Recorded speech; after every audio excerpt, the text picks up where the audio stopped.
नमस्कार, आप देख रहे हैं आवाज इंडिया, देश की भरोसेमंद आवाज में हूं प्रीति। और मैं हूं अजीत।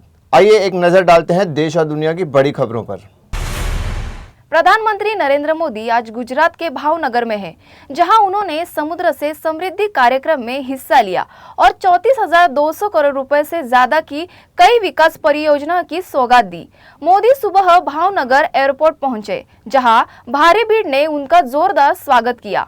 इसके बाद पीएम ने रोड शो करते हुए जवाहर ग्राउंड का रुख किया। यहां आयोजित जनसभा में उन्होंने राज्य की प्रगति और ब्लू इकोनॉमी पर जोर दिया। पीएम मोदी ने अहमदाबाद जिले के लोथल में नेशनल मरीन हेरिटेज कॉम्प्लेक्स का दौरा भी किया, जो समुद्री इतिहास और विरासत को दिखाने वाला देश का सबसे बड़ा केंद्र बनने जा रहा है।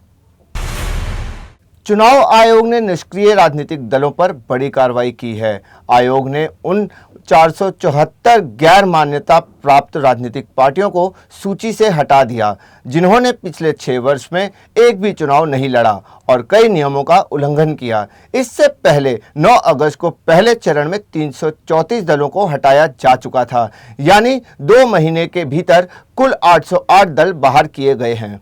चुनाव आयोग का कहना है कि ऐसे कदम पारदर्शिता और जवाबदेही बढ़ाने के लिए जरूरी हैं, ताकि चुनावी प्रक्रिया में सक्रिय और ईमानदार राजनीतिक दल ही शामिल रहें।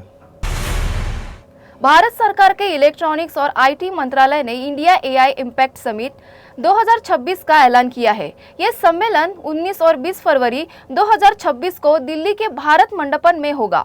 सरकार ने बताया कि यह समिट पीपल, प्लैनेट और प्रोग्रेस की अवधारणा पर आधारित होगी और 7 प्रमुख थीम मानव पूंजी, समावेशन, सुरक्षित एआई, नवाचार, विज्ञान, संसाधनों का लोकतांत्रिकीकरण और सामाजिक आर्थिक विकास पर मंथन होगा।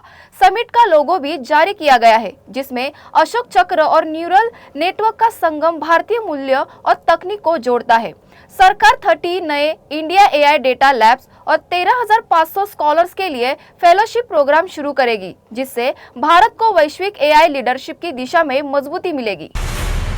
सार्वजनिक क्षेत्र का कैनरा बैंक बेंगलुरु में कैनरा उत्सव 2025 का आयोजन कर रहा है।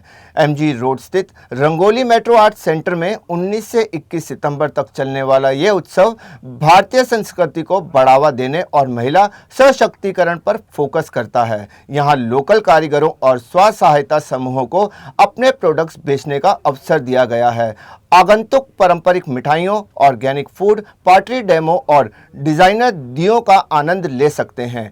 बैंक का कहना है कि ये पहल न केवल स्थानीय कलाकारों और आर्थिक सहयोग दे रही है, बल्कि संस्कृति विरासत को भी नई पीढ़ी तक पहुंचा रही है।